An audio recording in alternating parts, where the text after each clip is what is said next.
11월 17일 목요일 새벽 예배를 하나님께 드리겠습니다. 오늘 우리에게 주신 하나님의 말씀 다니엘서 8장 1절에서 14절의 말씀입니다. 나 다니엘에게 처음에 나타난 환상 후 벨사살 왕 제3년에 다시 한 환상이 나타나니라. 내가 환상을 보았는데 내가 그것을 볼 때에 내 몸은 엘람 지방 수산성에 있었고 내가 환상을 보기는 을레 강변에서니라. 내가 눈을 들어 본즉 강가에 두 뿔 가진 수상이 섰는데 그 두 뿔이 다 길었으며 그중 한 뿔은 다른 뿔보다 길었고 그 긴 것은 나중에 난 것이더라. 내가 본즉 그 수상이 서쪽과 북쪽과 남쪽을 향하여 받으나 그것을 당할 짐승이 하나도 없고 그 손에서 구할 자가 없으므로 그것이 원하는 대로 행하고 강하여졌더라. 내가 생각할 때 한 수점소가 서쪽에서부터 와서 온 지면에 두루 다니되 땅에 닿지 아니하며 그 염소의 두 눈 사이에는 현저한 뿔이 있더라. 그것이 두 뿔 가진 수상 곧 내가 본 바 강가에 섰던 양에게로 나아가되 분노한 힘으로 그것에게 달려가더니 내가 본즉 그것이 수상에게로 가까이 나아가서는 더욱 성내어 그 수상을 쳐서 그 두 뿔을 꺾으나 수상에게는 그것을 대적할 힘이 없으므로 그것이 수상을 땅에 엎드러뜨리고 짓밟았으나 수상을 그 손에서 벗어나게 할 자가 없었더라. 수점소가 그 스스로 심히 강대하여 가더니 강성할 때 그 큰 뿔이 꺾이고 그 대신에 현저한 뿔 넷이 하늘 사방을 향하여 났더라. 그중 한 뿔에서 또 작은 뿔 하나가 나서 남쪽과 동쪽과 또 영화로운 땅을 향하여 심히 커지더니 그것이 하늘 군대에 미칠 만큼 커져서 그 군대와 별들 중에 며칠 땅에 떨어뜨리고 그것들을 짓밟고 또 스스로 높아져서 군대의 주제를 대적하며 그에게 매일 드리는 제사를 없애버렸고 그의 성소를 헐었으며 그의 악으로 말미암아 백성이 매일 드리는 제사가 넘긴 바 되었고 그것이 또 진리를 땅에 던지며 자의로 행하여 형통하였더라. 내가 들은즉 한 거룩한 이가 말하더니 다른 거룩한 이가 그 말하는 이에게 묻되 환상에 나타난 바 매일 드리는 제사와 망하게 하는 죄악에 대한 일과 성소와 백성이 내준 바 되며 짓밟힐 일이 어느 때까지 이르고 하매 그가 내게 이르되 2300주야까지니 그때의 성소가 정결하게 되리라 하였느니라. 아멘. 요즘에 세상을 바라볼 때 과거에는 교회가 물리적으로 또 많은 부분에 있어서 핍박을 받았을 때와 달리 요즘에는 다른 핍박을 또 우리가 받고 있지 않나 생각이 듭니다. 물론 지금도 선교사님들의 이야기를 들여다보면 여전히 교회가 이 국가와 또 몇몇 사람들에게 이 물리적인 핍박을 받고 고난을 당하신 분도 더러 계시기만 말이죠. 적어도 우리나라의 경우에는 이 물리적인 핍박을 받기보단 한편으로 참 문화적인 핍박을 많이 받고 있지 않나 생각이 듭니다. 한 예를 들어 영화나 드라마를 볼 때면 과거에 97년도에 개봉했던 이 박정훈 주연의 감독 할렐루야나 또는 2007년에 전도연 주연의 영화 밀양이나 또 최근에는 이 넷플릭스에서 반영한 수린남 등을 볼 때 이 교회나 특히 또 그 안에서 중직자들 또 목회자들의 타락한 소재를 가지고 이야기를 풀어가는 것을 우리가 자주 보지 않습니까? 상당 부분 교회에 부정적인 영향을 끼치는 요소들이 우리 주변에 참 많이 있다라는 사실을 단편적으로 좀 보여주게 되죠. 이 문화적인 영향력과 또 전파력이 매우 강하고 또 좀 깊다라는 사실을 우리가 발견하게 됩니다. 이렇게 흥행한 영화나 또 드라마의 내용이 또 드라마가 너무 흥행하다 보니까 그 내용이 일반화되어서 교회는 그런 곳이다 라는 그렇게 사람들에게 생각이 스며들어서 정말 정작 교회는 그렇지 않은데 진짜 교회와 하나님에 대해서 오해하고 또 거부하는 일들이 사람들 가운데 스며시 들어가고 있는 모습을 보면 참 안타깝다라는 생각이 듭니다.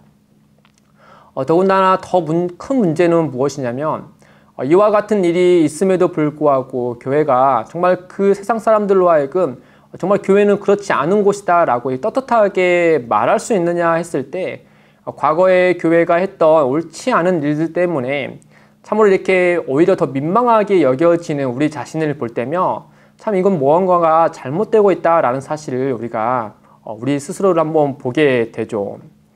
우리는 이런 부분에 있어서 즉각 어떤 반항적인 마음으로 또 반발로 대응하기보다는 이 과거와 현재 가운데 우리 스스로가 잘못했던 부분에 대해서는 인정하고 또 거기에 대해서 분명히 자세를 낮추고 반성해야 됩니다. 그리고 우리가 더 이상의 하나님과 교회가 오해가 되지 않도록 우리가 많은 부분에 있어서 개선할 필요가 있겠죠. 그런 면에서 또 한편으로는 이 하나님의 이름이 망령되어 일컬어지고 또 하나님의 백성과 교회가 핍박받는 일은 성경과 여러 기독교 교회사를 바라봤을 때 언제나 있었던 일로 우리가 파악할 수 있습니다.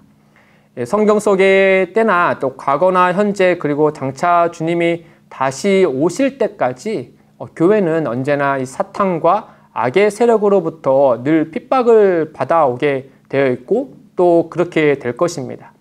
어떤 시기와 모양만 다를 뿐이지 이 사탄과 악은 언제나 하나님을 미워하여서 하나님의 백성들을 이 모양 저 모양으로 계속해서 핍박할 것이 분명합니다. 오늘 우리가 읽은 다니엘서의 본 환상도 그 점을 우리에게 지적해 주고 있습니다. 먼저 다니엘은 이 바벨론에 의해서 본인들이 지켰던 그 성전이 무너지는 것을 파괴되는 것을 먼저 경험했죠. 그리고 오늘 다니엘이 본 환상 가운데는 미래에도 그와 같은 일이 일어날 것이다 라는 사실을 그에게 알려줍니다. 이 다니엘이 본 환상을 간단히 설명드리면 다니엘은 느부갓네살 왕의 아들 벨사살 원년에 그가 먼저 환상을 받았죠. 7장에 보시면. 그리고 이제 벨사살 왕 3년째 되는 해에 오늘 말씀했었던 이 다른 두 번째 환상을 보게 됩니다. 이 7장의 환상과 그리고 오늘 8장의 환상의 내용은 이 앞서서 2장에서 느부갓네살 왕이 꾸었던 그 꿈과 연속 속상에 있습니다. 이 바벨론 제국, 그리고 메데와 페르시아 제국, 이어서 헬라와 그리스 제국, 그리고 로마 제국에 이르는 것처럼 큰 제국이 큰 역사 안에서 하나씩 세워질 것이다 라는 사실을 2장에서의 내용과 그리고 또 7장에서는 네 짐승으로 그리고 오늘 우리가 읽은 말씀에는 수장과 그 다음 수점소의 뿔로 이렇게 환상을 보여서 그 역사적인 현상들이 미래에 일어날 것이다 라는 사실을 우리에게 알려주고 있죠. 그래서 오늘 본문을 보시면 먼저 두 뿔을 가진 수장이 한 마리 등장합니다. 이 수장이 서쪽과 북쪽과 남쪽을 향해서 다 승리를 거두죠. 그런 다음에 5절에 한 수담소가 갑자기 등장하더니 이것이 이제 서쪽에서부터 등장하여서 앞서 등장한 수장을 받아서 꺾어버립니다. 성경 해석자들은 이 핫숫염소가 이 헬라 제국의 사람이다라고 이렇게 얘기를 하고 있죠. 이후 수점소에서 나온 뿔이 4개의 뿔로 나눠지죠. 그런 다음에 그 4개의 뿔 중에 하나에서 또 작은 뿔이 하나 등장하는데 이 작은 뿔에 대해서 이제 성경은 3개의 절로 이렇게 자세하게 얘기해주고 있죠. 이 작은 뿔은 매우 독특한데 9절에 보시면 이 뿔이 점점 갈아서 어디에까지 미치게 되냐면 영화로운 땅을 향하여 심히 커졌다라고 말을 하고 있습니다.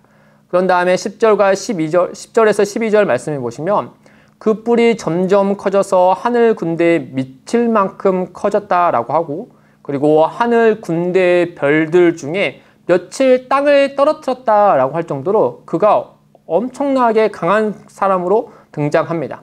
또 스스로 높아져서 군대의 주제, 하늘의 주제를 대적하며 매일 드리는 제사를 없애버리고 성소를 헐어버린다라고 하죠. 그런 다음에 진리를 땅에 던지기까지 했다라고 다니엘에게 이 작은 뿔이 영화로운 땅, 곧 이스라엘의 땅과 그 성전에서 드리는 모든 것들에게 악으로 행할 것이다 라는 사실을 다니엘에게 보여주고 있습니다.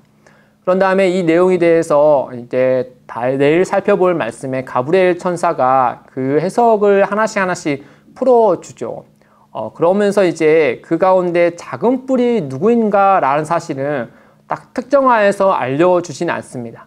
근데 성경학자들이 이 작은 뿔이 누굴까라고 역사적인 맥락에서 살펴봤을 때 아주 유력한 후보가 한 명이 있는데 바로 이 알렉산더가 온 제국을 통일한 다음에 그 다음에 이른 나이에 죽지 않습니까? 그런 다음에 이제 4개국으로 나눠지는데 그 중에 하나가 바로 셀루커스 왕조가 있었습니다. 그 셀루커스 왕조의 한 왕인 안티오코스 4세일 것이다 라고 말을 하죠. 그 안티오코스 4세의 칭호가 이런 칭호가 있었는데 그를 일으키기를 데오스 안티오코스 에피파네스라는 칭호를 줬습니다. 이게 무슨 말이냐면 안티오코스 그는 빛나는 신이다 라고 하는 거죠. 스스로를 신격화하여서 이와 같이 자기를 높인 사람이 이 안티오코스 4세였습니다. 이 안티오코스가 4세가 어떤 악을 저질렀냐면 유대인들에게는 정말 입에 담을 수도 없을 그런 악을 저질렀습니다. 역사적 자료에 보면은 이는 유대인들 성소에 만행을 저질렀는데 일단은 제사를 폐지해버렸고 그리고 그 번제단 이후에 유대인들이 부정하게 여겼던 돼지를 희생제물로 바치기까지 했고 나중에는 그 성전에 제우스 신상을 놓아서 인간을 희생제물로 바치는 이 아주 이상한 만행을 저지릅니다. 유대인들 입장에서는 그 성소에서 제사를 드리게 하지 못하게 하고 그리고 부정한 짐승을 들여놓고 또 이방의 우상을 놓아서 그 안에서 인간을 희생제물로 드리는 이와 같은 만행 악행을 저지르니까 정말 그 사람 하면은 거의 너무나도 악한 자라고 생각이 들었겠죠. 그래서 성경학자들은 이 오늘 우리가 본문에서 읽었던 작은 뿔 하늘을 대적하여서 제사를 폐지하고 성소를 더럽혔던 이가 바로 이 셀루커스 왕조의 안티오코스 4세일 것이다 라고 이렇게 유추하고 있는 겁니다. 그런 다음에 이 환상을 본 다음에 다니엘은 또 다른 이야기를 듣습니다. 13절과 14절에 보시면 이 거룩한 이들이 서로 대화하는 내용인데 보시면 내가 들은 즉 한 거룩한 이가 말하더니 다른 거룩한 이가 그 말하는 이에게 묻되 환상이 나타난 바 매일 드리는 제사와 망하게 하는 죄악에 대한 일과 성소와 백성이 내준 바 되며 집합할 일이 어느 때까지 이르고 하매 그가 내게 이르되 2300 주야까지이니 그때 성소가 정결하게 되리라 하였느니라. 먼저 이 작은 뿔의 만행이 언제까지 있을 것이냐라고 했을 때 2300 주야까지다 라고 얘기하죠. 그 다음에 성전이 정결하게 될 것이다 라고 말합니다. 2300 주야는 이제 2301로 생각할 수 있을 텐데 거의 6년이 좀 넘는 세월이겠죠. 아마 성전에서 아침 제사와 저녁 제사를 드리는 것으로 생각을 하면은 아마 한 3년 정도 되는 기간을 말할 겁니다. 어쨌든 간 중요한 점은 이 작은 뿔이 행하는 이 악한 일이 그리고 하나님과 하나님의 백성을 핍박하는 이 악행이 끝이 있을 것이다 라는 사실을 다니엘에게 알려준다는 겁니다. 또 하나 우리가 유념해서 봐야 할 점은 바로 내준 바 되며 라는 말입니다. 이 작은 뿔은 스스로의 힘으로 이 모든 일을 이룬 것처럼 자기를 신격화하여서 악을 행하고 있으나 그 너머에서는 하나님께서 그분의 뜻 가운데 모든 일을 역사하고 계시다는 사실을 우리는 이 본문에서 알아야 한다라고 하는 거죠. 이 모든 역사를 주관하시는 하나님을 우리가 먼저 우선하여서 기억해야 한다는 겁니다. 그러나 우리가 한 가지 주의해야 할 것은 이 작은 뿔의 악행이 그러면 하나님께서 이와 같은 일을 행하셨느냐라고 했을 때 우리가 하나님을 악을 조성하는 분으로 오해해서는 안 됩니다. 하나님은 악을 조성하시는 분이 아니시고 또한 악을 그냥 악을 이용하여서 허용하시는 분도 아니십니다. 분명히 그들의 작은 뿔의 이런 만행과 이와 같은 결과는 앞서서 이스라엘의 죄악 때문이고 또 그 작은 뿔이 행하는 그 악함 때문에 이와 같은 결과가 난 것이라는 사실을 우리는 알아야 하죠. 또한 하나님은 또 우리 사람을 생각했을 때 그 악한 것조차도 하나님은 늘 선으로 이용하셔서 또 선으로 악을 이기는 것처럼 그 모든 일들을 선으로 바꾸어 역사하실 수 있는 분이라는 사실을 우린 또 같이 기억해야 됩니다. 마지막으로 하나님은 마지막 때 심판으로 악한 자들을 반드시 심판하시는 분임을 우리는 끝까지 기억을 해야 되는 거죠. 우리는 그런 하나님을 믿고 또 그 하나님을 의지하고 기대하면서 살아가야 합니다. 사랑하는 성도 여러분, 오늘 말씀을 다시 잠깐만 정리하면 다시 오늘 처음에 들었던 말씀을 돌아오며 우리 정말 이 악한 세상 또 진리를 수호하지 못하고 오히려 진리를 욕되게 하며 또 거룩한 힘을 발휘하지 못하는 오늘날의 우리가 이 한국교회와 세계 교회를 보면 참 그 안타까운 소식이 들려올 때마다 우리를 참 우울하게 하고 답답하게 하는 것은 있습니다. 앞서 말씀드린 것처럼 우리가 이 부분에 대해서 이 교회에 대해서 또 동일한 마음으로 반감을 갖기보다는 이 교회를 위하여서 중보하여서 같이 기도하고 또 그리스도인을 위해서 교회의 참됨을 드러내기 위하여서 머리를 맞대고 기도하고 이 일을 위하여서 함께 나아가야 되겠죠. 더불어서 우리가 우리 스스로를 철저히 반성하는 것뿐만 아니라 이 과거의 역사를 보아서 알듯이 이렇게 하나님을 대적하고 하나님을 오해케 하고 또 하나님의 백성을 핍박하는 일들은 언제나 있었다라는 사실을 우리가 기억해야 됩니다. 우리는 앞서서 반성하되 그렇다고 모든 부분은 우리 안에서만 그 문제를 찾아서는 안 되고 또한 곧 교회를 무너뜨리는 이 사탄과 악이 있다는 사실을 더불어서 우리는 기억해야 되는 것이죠. 우리가 반성할 부분과 또 바깥에서 이 교회를 무너뜨리는 악한 세력이 있다는 사실을 우리는 두 가지를 잘 균형 있게 생각을 해야 됩니다. 그 악한 세력들은 하나님을 미워하는 존재로 언제나 하나님을 대적하려고 하죠. 아마도 그 대적하는 모양들이 과거에는 물리적인 핍박으로 다가왔지만 오늘날에는 문화적으로 또한 더 나아가서는 다음 세대를 타겟으로 삼아서 이 시간의 흐름에 따라서 더 이상 참된 그리스도인들이 나오지 못하도록 그와 같은 전략들을 사용하는 것을 보게 됩니다. 또한 우리 개인의 삶 속에서 더 이상 하나님의 이름을 드러내지 못하도록 하나님의 이름을 지우는 그와 같은 일들을 행하고 있죠.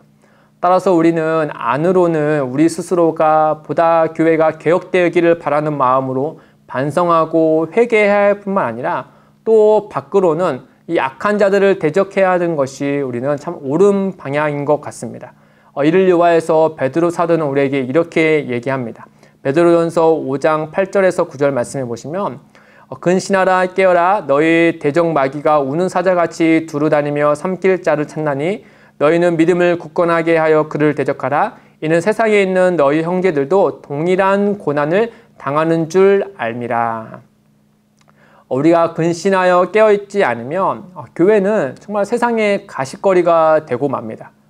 또한 언제나 선으로 악을 이기시고 악조차도 선으로 역사하시는 하나님을 우리가 굳건하게 믿어갈 때 우리는 비록 이 어두운 터널을 지나가고 있지만 다시금 믿음으로 걸으며 하나님을 소망할 수 있게 되는 것이죠.